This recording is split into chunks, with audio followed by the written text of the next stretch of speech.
We've got a verdict. Ari Melber. We are looking at count 1, guilty. Count 2, guilty. Count 3, guilty. Count 32, guilty. Count 33 and 34, guilty. That is Donald J. Trump, defendant in New York versus Donald Trump, found guilty on all 34 felony counts. That is the verdict here in this case. My guest today is Ron Filipkowski, a former state and federal prosecutor and the editor-in-chief of the MeidasTouch Network. He's also a Marine Corps veteran. Ron has been following the Trump hush money trial in New York, which just delivered an historic verdict. Ron, where were you when that verdict was read? What I do when I cover court cases typically is I follow a lot of the people that are in the courtroom and who are live tweeting. So that's where I was getting my information from. And then I read transcripts at the end of the day. Interestingly enough, I also follow right wingers who are in the courtroom. One of my favorites this week was Andrew Giuliani, Rudy's son. He was just, he's 100% for Trump, of course, and he's just a crazy Trump cultist. And he was just tweeting some of the wildest stuff. So that was kind of fun to follow him too. Well, I hope you don't take offense at this, but I feel like you can read Republicans in a way very few courtroom commentators can, having been a Republican and left the cult. How are they taking it? Oh, it's been crazy. They're just off the wall. Sure. I watch all their, I'm sort of plugged into their ecosystem. There's other people that monitor Fox News and Newsmax. I don't really do that. I'm more plugged into all their big podcasters, which, they have huge audiences. People like Charlie Kirk, Ben Shapiro, Donald Trump Jr.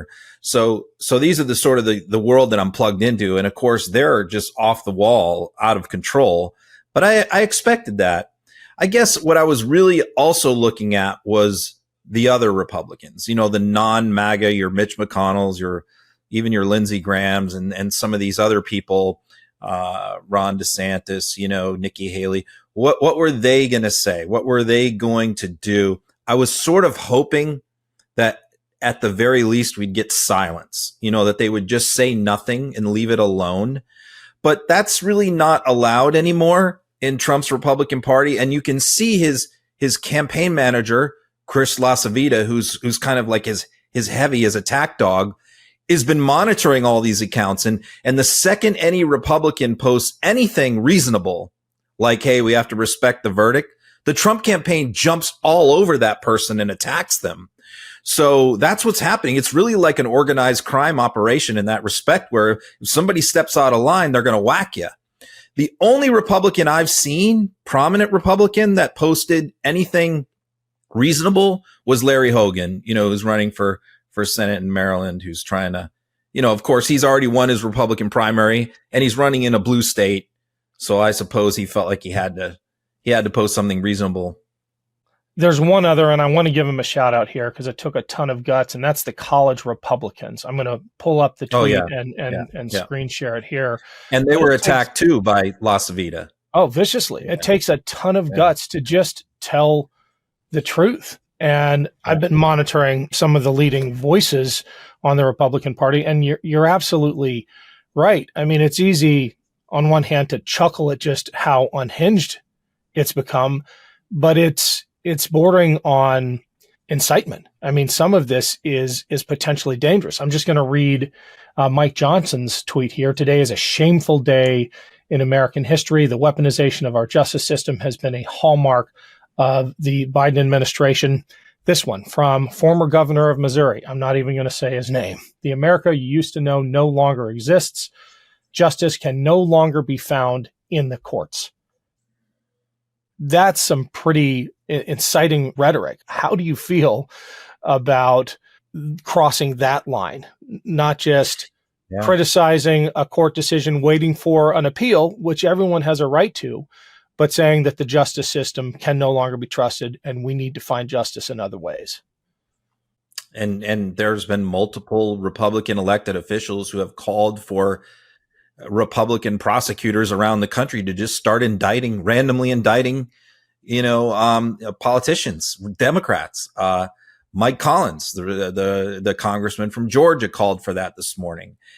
Mike Huckabee, whose daughter is now the governor of Arkansas, said that some local prosecutor needs to indict Biden, right? ASAP, just come up with something, anything. It's totally unhinged. The Republican Party's gone. I mean, it's been this incremental circling the drain into Cultville.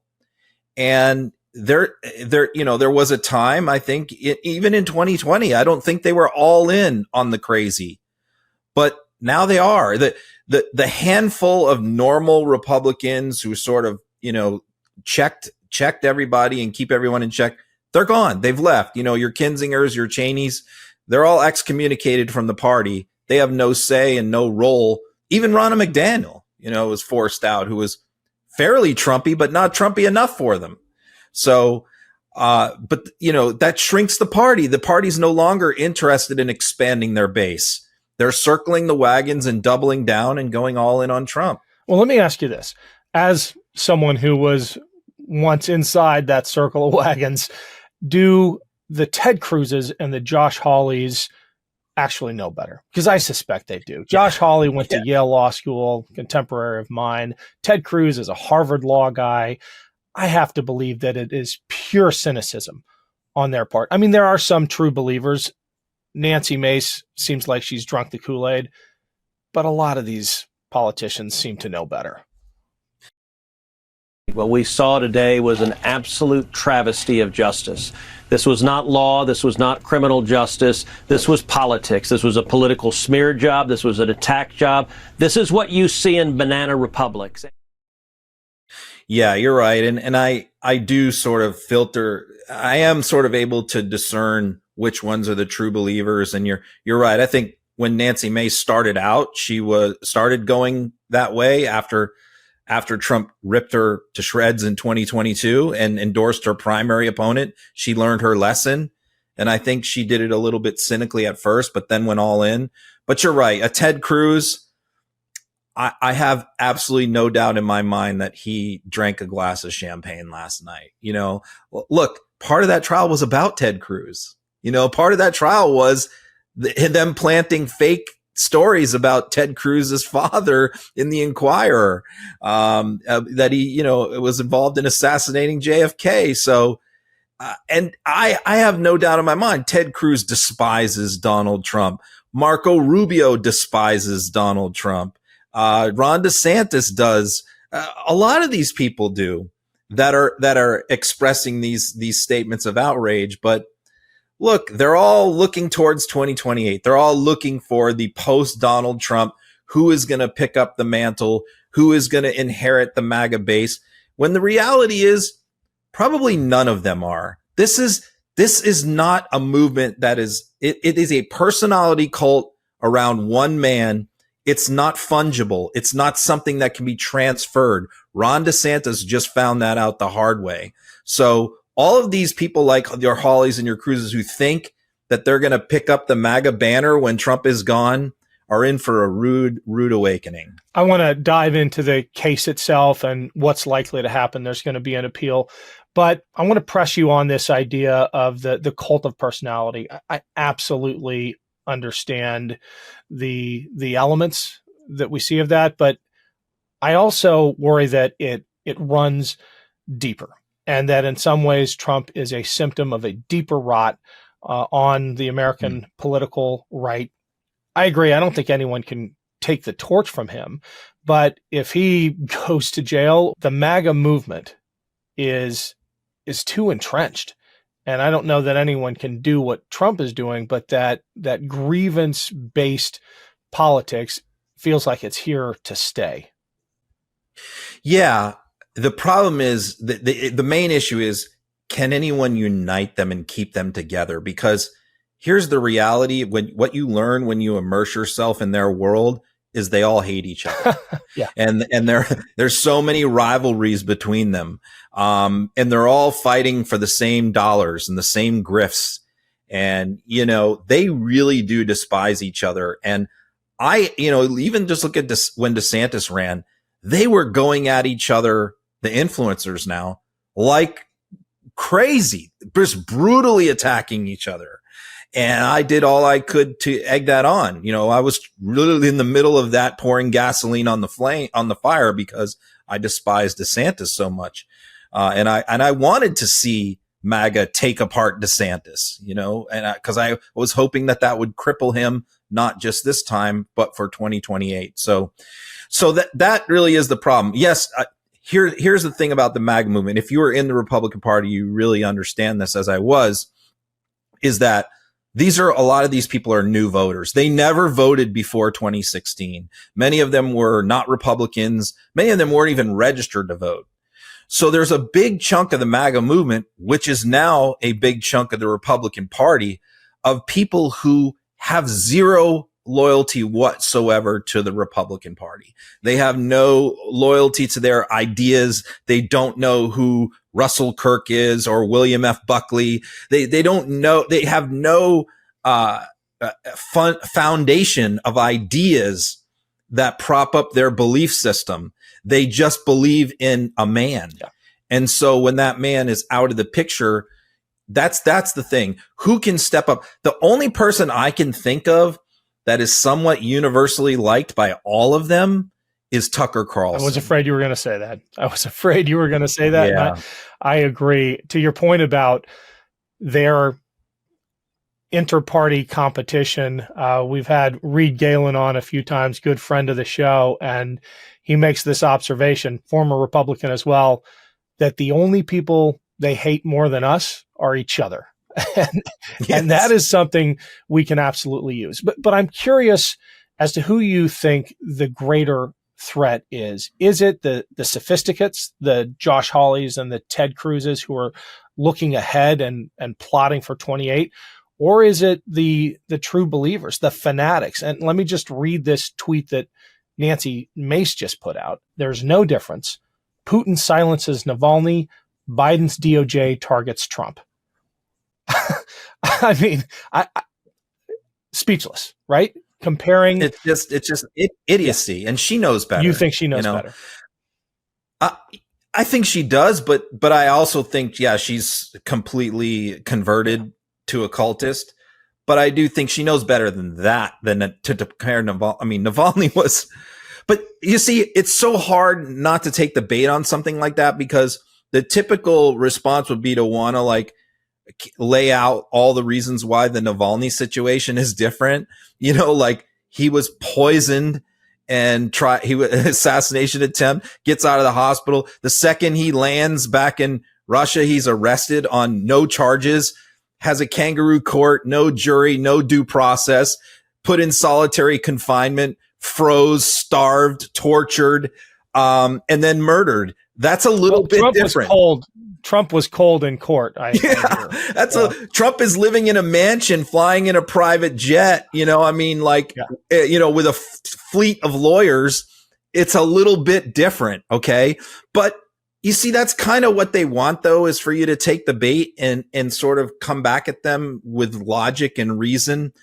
And, I've said all the time, don't argue with these people. If you notice my Twitter account, they'll try to engage me all the time and they'll come after me. I don't go back at them. And the reason is because I'm not doing this to try and own the MAGAs, like they try to own us. That's not of no interest to me whatsoever. I'm trying to win over the middle, the center. That's really behind everything that I do. So arguing with a Rick Grinnell who went crazy on me this weekend, arguing with those people, that's not going to accomplish anything, and it doesn't really help what I'm trying to do. I think you're probably right. I was just with Veterans for Responsible Leadership at the North Carolina Republican Convention, and when you get in that face-off situation, you're just not going to win an argument in a shouting match. That doesn't do it. When you're talking about those undecideds or those persuadable voters, what do you think the impact of 34 guilty counts is going to be? Are you hearing about that yet? Yeah, I think it's going to have enough of an impact. You can't look at it like oh, is the whole country now against Trump? That's not what elections are about. I mean, elections are decided by a handful of people. And that's, the reality. It's kind of a sad reality, but the reality is it's going to be decided by a small number of people who are low information voters who do not watch cable news. They are not on social media. They're bringing their kids to the Little League game. They're coming home. They're watching cooking shows and ESPN and, football and golf and things like that. And they sort of start paying attention about 90 days out on elections. They don't vote in primaries. These are the people that are generally the swing voters that are going to decide election. Will it matter to them? Absolutely. I think so. I think that they're going to, the fact that he is a convicted felon now, regardless of what it is or where it is or any of that is going to matter to those voters. Fox did a poll before the verdict. And they were celebrating the poll because the poll showed that only 17% of voters said they would switch their vote if he was convicted. 17% is a huge number. I mean, that is a shocking number, but they were celebrating that like that was a good thing.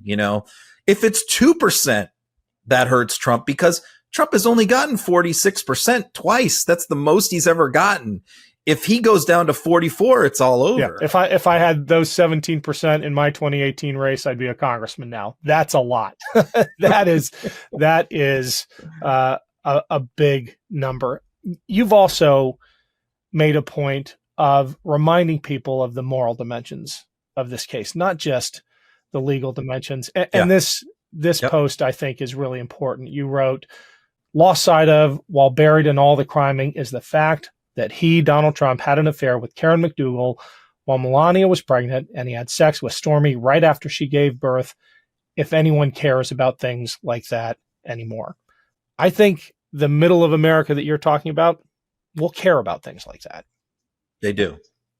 Yeah. And I got pushed back from Maga, who said, you're right. We don't care about those things. Well, yeah, this is the thing that you have to understand too about the MAGA movement is, there's this myth out there that that they're uninformed, that they just don't know about all these bad things about Trump. And if we just tell them all these bad things about Trump, they'll see the light. That is a fallacy that you learn. If you go to a few Trump rallies, you will learn here's what you learn. You learn that they are fully aware of all of that stuff. And not only do they not care about it, those are the reasons why they like him. They like the racism. They like the misogyny. They like the playboy. They like the criming, the gangsterish. This is what they love about him. So the idea that you can give them facts, and give them knowledge and it will change their minds is a false premise. But so who cares about them? But it does matter to the other people, I think. Look, I remember 1992 vividly because I worked on that campaign for H.W. Bush and, the Clinton years, and remember being just adamantly opposed to Bill Clinton. And, it's kind of quaint to look back at the things we didn't like him about back then, or seems like such small potatoes now. But, character matters. We heard that a lot from Republicans. We heard a lot of the outrage over Clinton's affairs and the Monica Lewinsky thing. I mean, compare those same Republicans who were so outraged about that stuff back then. What I'm saying is, look at Donald Trump. I mean, he's had 27 different women accuse him of sexual assault. It's not just these two, but the fact that, he had an affair with Karen McDougal for 11 months during most of Melania's pregnancy. He was sleeping with Karen McDougal. And then 2 months after Melania gives birth is when the Stormy Daniels thing happens. And these aren't the only ones. There's plenty of others we don't know about. So to me, what I'm trying to do to those average Republican voters is just say, remember who you are. Remember who you claim to be. Remember the things that you care about, and reject this man. And by the way, I also include him never going to church. His Memorial Day and Mother's Day messages and Christmas messages and Easter messages, which are just nasty, horrible, despicable, filled with grievance. I'm trying to shame those normal Republican voters into saying, is this really who you want to get behind? Thanks for watching, everyone. I have been so humbled by the support of this audience and the speed at which this show has grown. You are why I and the whole team here do this. If you're interested in bonus content, check out my Patreon page. It's free to sign up, and there's an option to donate as well. The link is right there and in the show notes. Thanks again. Most clothes are uncomfortable or too tight or never actually the size you really are, not to mention the annoyance of trying to put a good outfit together. Everyone wants to dress their best and look good at all times because, frankly, it's a confidence booster. So here's the deal. Men's closets were due for a radical reinvention, and Rhone stepped up to the challenge. Their commuter collection is the most comfortable, breathable, and flexible set of products known to man. They help you get ready for any occasion with the Rhone Commuter Collection, which offers the world's most comfortable pants, dress shirts, zips, and polos. You never have to worry about what to wear when you have the Rhone Commuter Collection. Their 4-way stretch fabric provides breathability and flexibility that leaves you free to enjoy what life throws your way, from your commute to work to your 18 holes of golf. It's time to feel confident without the hassle. With Rhone's wrinkle release technology, wrinkles disappear as you stretch and wear the products. It's that easy. With Gold Fusion anti-odor technology, you'll be smelling fresh and clean all day long. And on top of that, Rhone is 100% machine washable, so you can ditch the dry cleaner altogether. I absolutely love Rhone. It's comfortable yet professional and has truly become my favorite clothing brand. We're on the move a lot, whether it's jumping from meeting to meeting or catching a flight or an important dinner. The Rhone Commuter Collection has never let me down. The versatility and overall comfort of the collection is undefeated. Even after I wear it all day, I still feel super fresh because of that Gold Fusion anti-odor technology. The Commuter Collection can get you through any workday and straight into whatever comes next. Head to Rhone.com/boats and use promo code BOATS to save 20% off your entire order. That's 20% off your entire order when you head to RHONE.com/boats and use code BOATS. It's time to find your corner office comfort.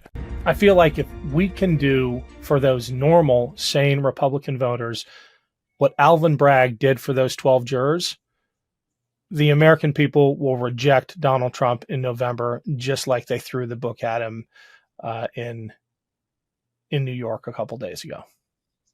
Yeah. And, January 6th, let's not forget all the other stuff. I mean, you got 46% was fighting all the cases, the election denial. That's the other thing, is he has not had an election since all of that stuff happened. The American people hate the election denial stuff. They hate that. I mean, the polls do show that. And it's hurting Kari Lake right now. You see, if Donald Trump had conceded after 2020, graciously accepted the fee, which is, of course, we can never imagine him doing any of these things. But if he had conducted himself that way, I think he would be far up in the polls right now. He'd be in such a much better place because Joe Biden is getting the blame for a lot of things that are not his fault, and Donald Trump could have capitalized on that, but he shot himself in the foot. Same thing with Kari Lake in her Senate race in Arizona. If she had just conceded defeat in 2022, she would be in much better position than she is now, fighting everything in the courts and denying that she lost. But the polls are showing that one of the number one reasons why Arizona swing voters are not supporting Lake is specifically that issue, the election denialism. Yeah, people hate a sore loser. You are a former prosecutor. How do you think Trump's decisions during the trial, his behavior, his direction of his own defense impacted the outcome?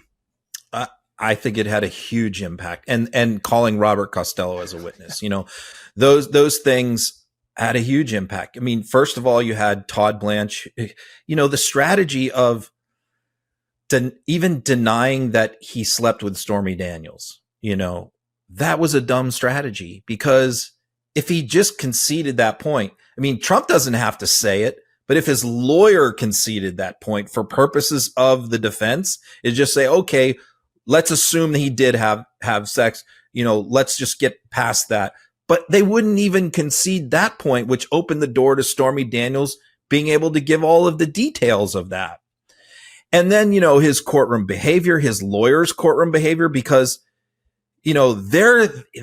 what we know about every lawyer, we saw this with Habah, is that Trump is constantly in their ear.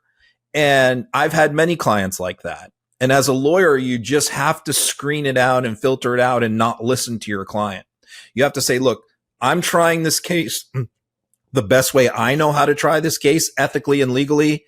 And, I'll take your input on certain things, but I'm not going to do what you want me to do. And I've had those conversations many times with my clients.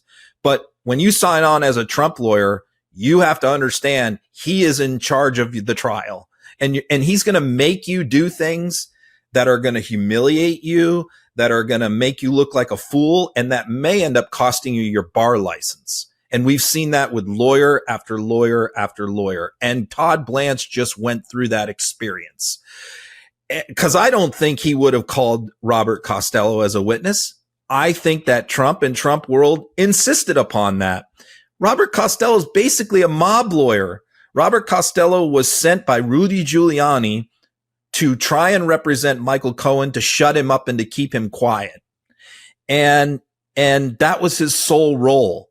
And they bring him as a witness to try and discredit Cohen. What did that do? That opened the door to bringing in all of the old text messages that Costello was sending Cohen, threatening him basically that he better shut up.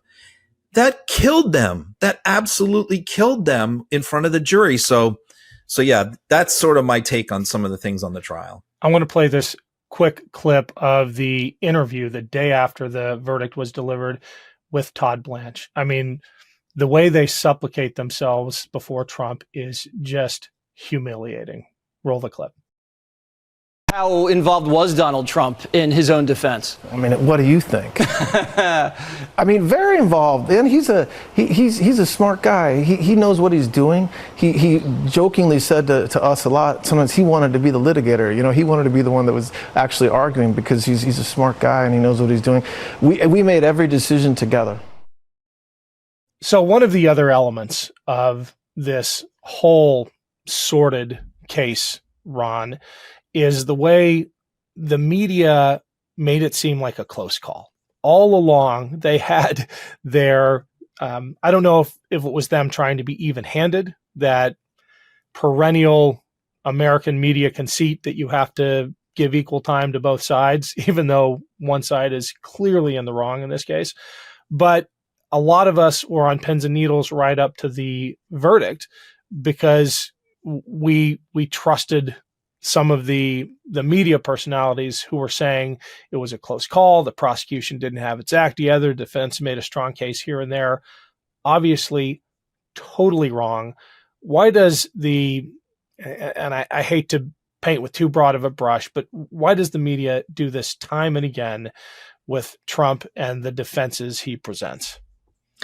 I mean, that's obviously something I hammer away at all the time. I don't want to beat up on the media. That's not something I'm interested in doing. But yeah, I've kind of had my breaking point with him. What perfectly illustrated that was when he brought up the 2 indicted felons up on stage in the Bronx, and one of them is out on bond for conspiracy to commit murder, proudly accepting their endorsement. The media doesn't even mention that. I'm like, I told the boys at Meidas, I said, look, when that happened, we did the first story on it, exposing who these guys were. And I said, look, if media doesn't follow up on this and cover it, the top of my head is going to explode. I might lose it. It took about 16 hours of me shaming them, but finally some of them did. But on the trial, yeah, I mean, CNN was terrible. One analyst after another on there, saying that the case was garbage. MSNBC, Ari Melber was doing it because Ari Melber hates Michael Cohen. So he's got this grudge on Michael Cohen. And look, I'm not a Michael Cohen fan. I think that I do not believe that Cohen is a victim of Donald Trump, which he believes. I don't believe that. I think he's just as guilty and just as responsible and not a victim. But the thing is, the case really wasn't built on Michael Cohen's credibility, because everything he said, the prosecution backed it up with a text message, a phone call, another witness, a document. Everything he said had something to corroborate it and back it up. So the other problem is it wasn't televised.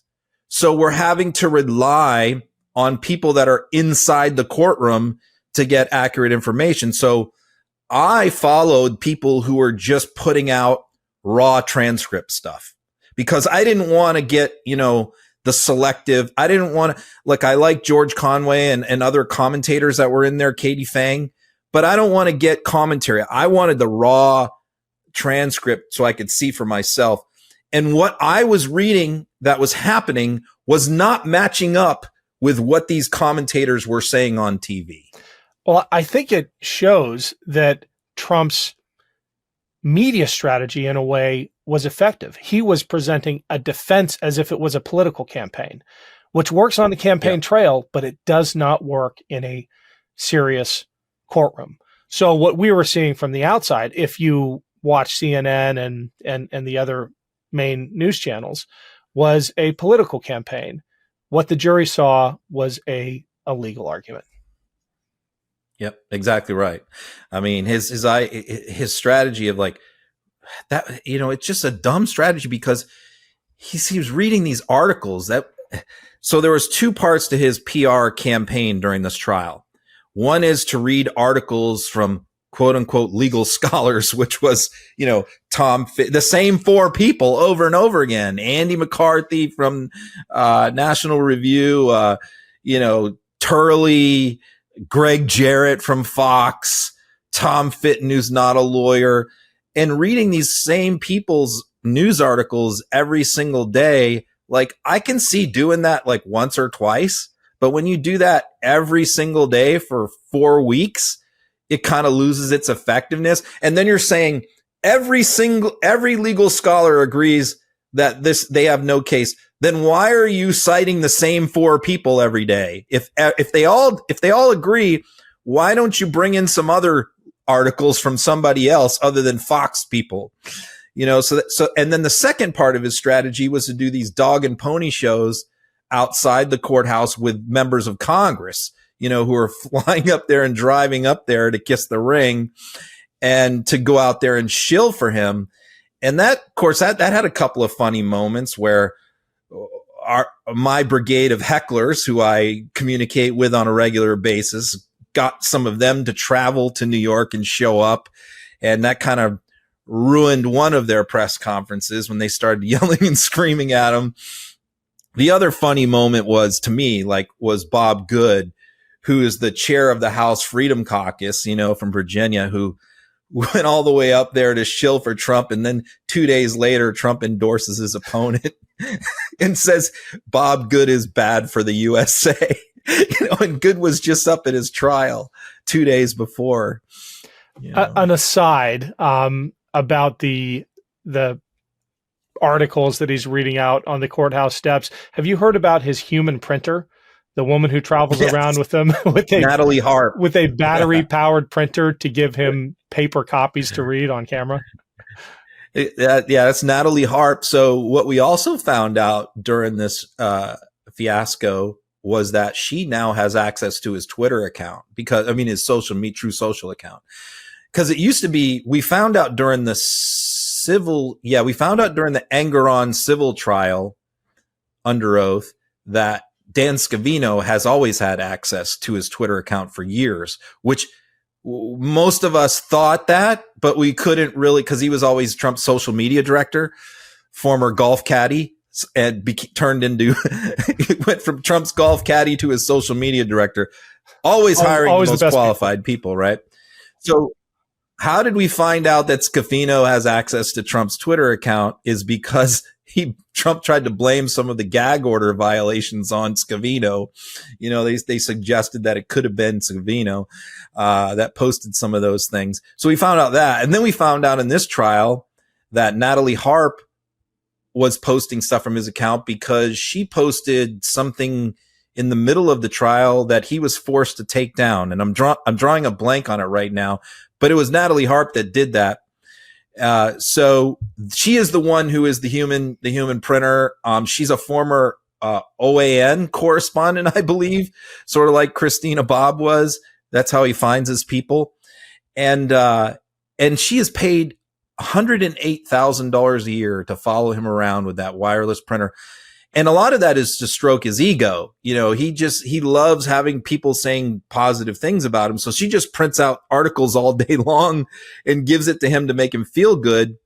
But the other interesting thing that he does, and he was doing this during the trial, is he redacts those articles. So she'll print out like a positive article from a Fox writer or National Review writer or something. And there might be like a couple of sentences in there that he doesn't like, that aren't sufficiently sycophantic. And he'll cross those out. So then what she does is she will redact those sentences from the article and post them on True Social with those parts redacted.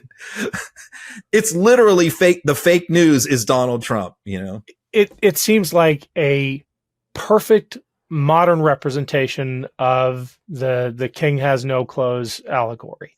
And yep. You're out there. You have your finger on the pulse of not just MAGA, but those potential swing voters. Are they beginning to see how naked the former president is? Let's get that image out of our minds, but you know what I mean. Like, the emperor has no clothes.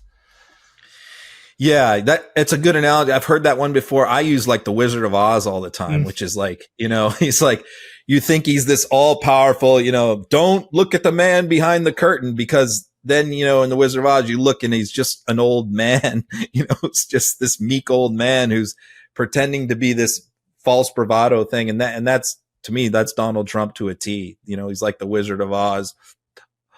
So yeah, that's definitely part of the whole thing. Yeah. What happens now?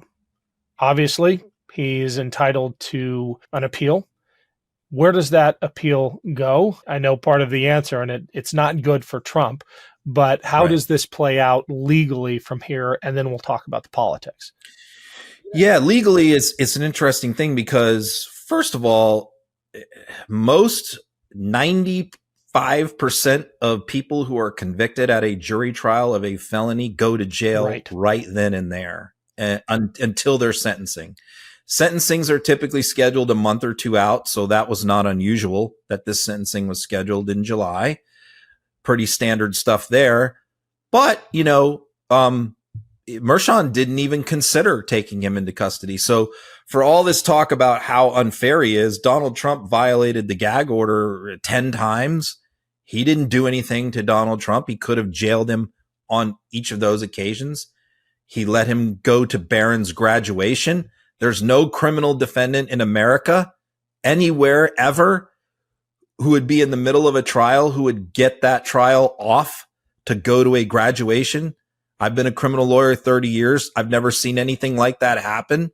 Mershon allowed him to do that. And now he's let him stay out of jail until his sentencing.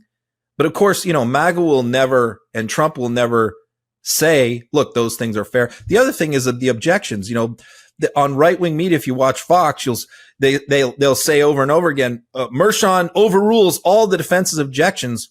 Well, you know, that absolutely not true. Probably half of the objections he ruled in the defense's favor in this trial. So and he excluded a lot of evidence.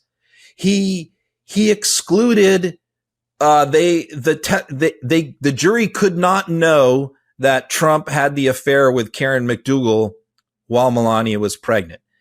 They could not hear the Access Hollywood tape. All of those things are things that the state wanted to present that this judge would not allow him to do.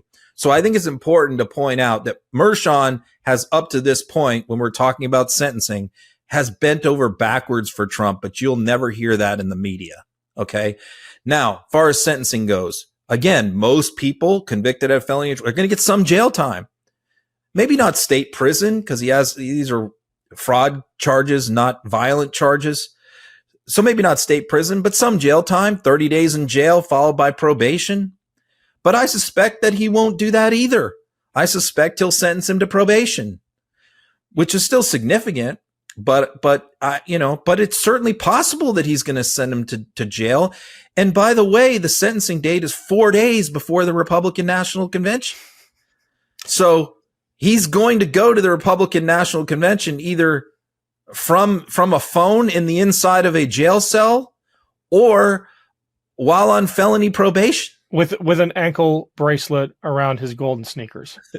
Possibly. So yeah, that's, and by the way, there are some states that have statutes that talk about you can't be on the ballot if you're a convicted felon too. There's that as well. So there's a lot, obviously, there's going to be an appeal, but there's no way it's going to just go through the state courts. There's no way that appeal is going to be heard before the election, certainly. But what you hear a lot now from the right, I heard Mark Levin say this on Sean Hannity last night, was that they should try and find a way to get the Supreme Court to take this case on like an emergency basis directly from state court. There's absolutely no precedent for that whatsoever anywhere in the law. But hey, with this Supreme Court, you never know. You never know. What about the argument, specious, but let's tackle it head on, that Alvin Bragg campaigned on a promise to go after Trump? Yeah, that's just a lie. I mean, that's misinformation. That Letitia James did that. And and look, I'm critical of Letitia James for that. I don't think she should have done that. So Alvin Bragg ran in 2021. He did not promise to get Trump. Trump was not up on any charges. A case against Trump. Yeah. So no, that's not Alvin Bragg, but that's what the right wing does, is they take something that happened somewhere else and they impute it over onto this person. So Letitia James did that. Fani Willis did that a little bit in her election, not as much. Letitia James was very blatant, was what she said.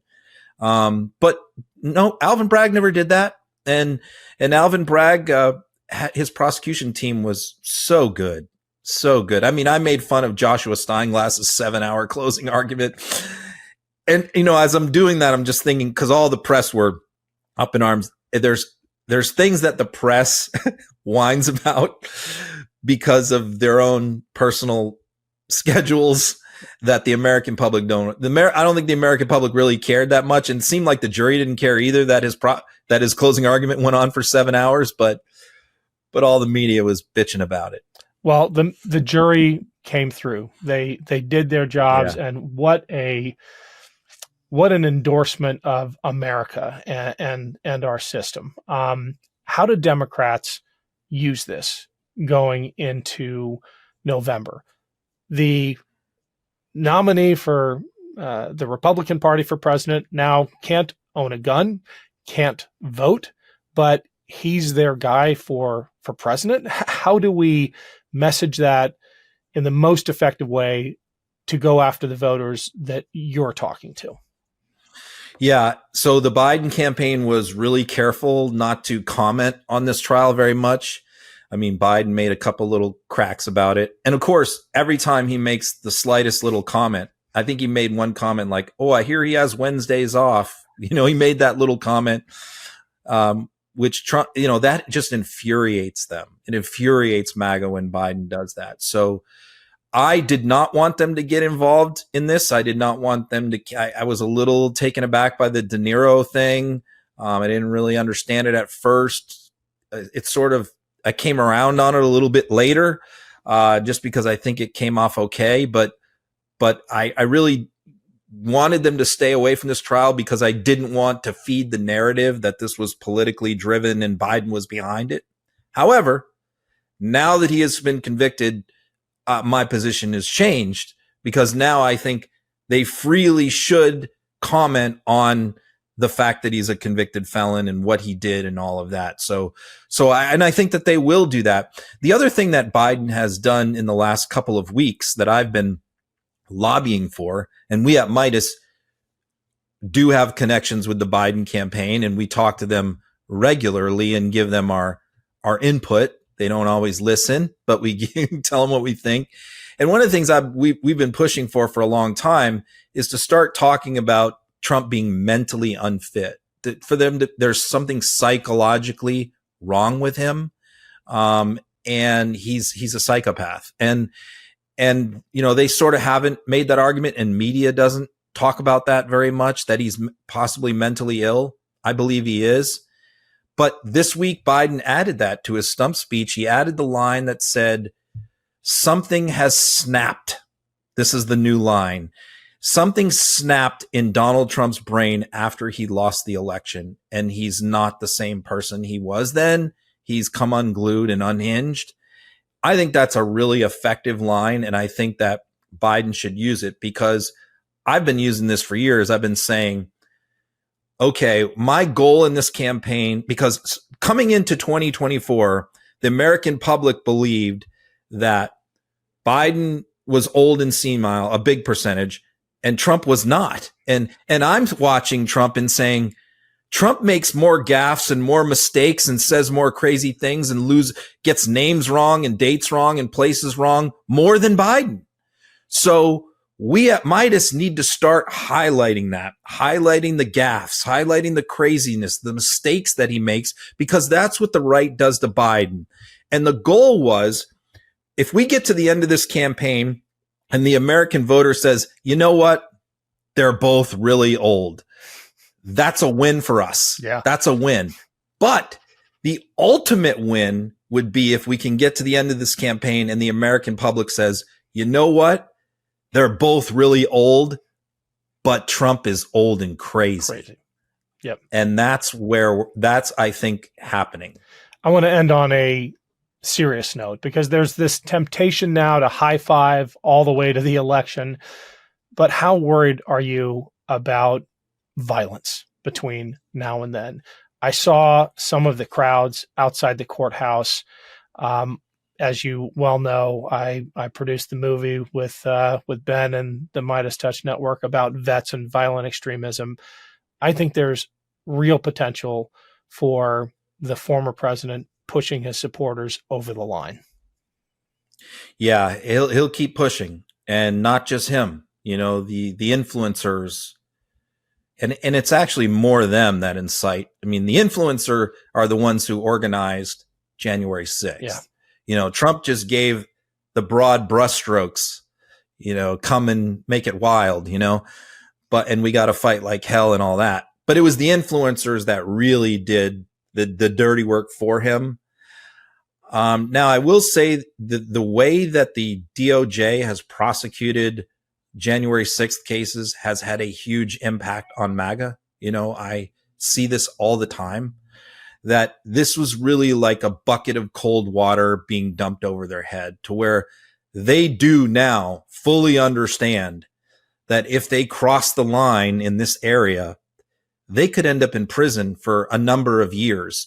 I think the fact that DOJ has been so diligent and aggressive in prosecuting J6ers, including people who just trespassed in the building, many of them did 3-4 months in jail, that sent a very clear message. So do I think that we're ever going to have another thing like a January 6th, like a mass uprising? No. What I fear is the isolated incidents, the one-offs, the one crazy person who's going to go after a prosecutor, a judge, or an elected official.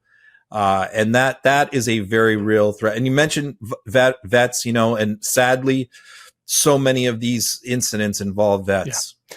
I think you're absolutely right. My biggest fear are those one-off incidents, the so-called lone wolf attacks.